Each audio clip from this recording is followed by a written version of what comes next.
இப்ப நம்ம எத பத்தி பார்க்க போறோம்னா, எப்படி நம்ம மனசுக்குள்ளார சில டைம் பெயினா இருக்கும், சில டைம் வருத்தமா இருக்கும், சில டைம் கவலையா இருக்கும், ஒரு டிப்ரஷனா இருக்கும், ஒரு எப்படி சொல்றது? ஒரு டென்ஷனா இருக்கும்.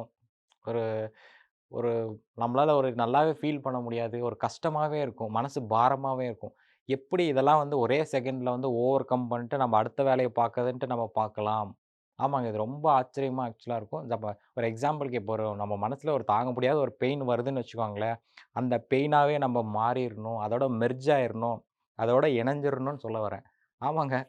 ஒரு திடீர்ன்ட்டு நம்ம மனசுல ஒரு பெயின் வருது. அந்த பெயினாவே நம்ம மாறிட்டோன்னு வச்சுக்கோங்களேன். அந்த பெயின் ஃபீலிங்ஸாவே நம்ம மாறிட்டா, அதுக்கப்புறம் நாம்ப வேற, அது வேறன்ட்டு கிடையாது. முன்ன பார்த்தீங்கன்னா, பெயினுன்னு ஒண்ணு தனியா இருக்கு. நாமன்னு ஒண்ணு தனியா இருக்கும். ஸோ, நாம அத ஏதோ டீல் பண்றோம் அப்படிங்கிற மாரி ஒரு சிச்சுவேஷன் இருக்கு. இப்ப நாம்பளே அந்த பெயினா மாறிட்டோன்னு வச்சுக்கோங்களேன், அது எல்லாமே நம்ம அத கூட நம்ம மெர்ஜ் ஆயிட்டோன்னு வச்சுக்கோங்களேன், என்ன ஆகும் அப்படின்னா, எல்லாமே ஈக்குவல் ஆயிரும், நார்மலைஸ் ஆயிரும். நம்ம அடுத்த செகண்டே நம்ம வேலைக்கு அடுத்த வேல பார்க்க ஆரம்பிச்சிரலாம். ஒரு டென்ஷனா இருந்தா அந்த டென்ஷனாவே மாறிருங்க. ஒரு போர்டமா இருந்துச்சுன்னா, அந்த போரிங்காவே மாறிருங்க.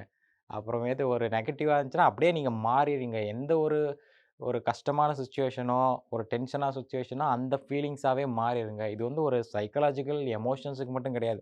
பாடியில ஏதோ ஒரு பெயின் வருது, ஒரு ஸ்டொமக் பெயின், எந்த பெயின் வந்தாலும் அந்த பெயினாவே நம்ம மாறிட்டோன்னு வச்சுக்கோங்களேன், அதோட நம்ம மெர்ஜ் ஆயிட்டா, அது நார்மலைஸ் ஆயிரும். ரொம்ப ஆச்சரியமா இருக்கும். ஸோ, நம்ப பெயின் வேற, நாம்ப வேறன்ட்டு கிடையாது.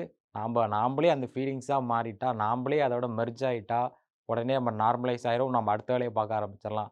ஸோ இது ட்ரை பண்ணி பாருங்க. ஆச்சரியமா இருக்கும். அடுத்த வீடியோல சந்திக்கிறேன்.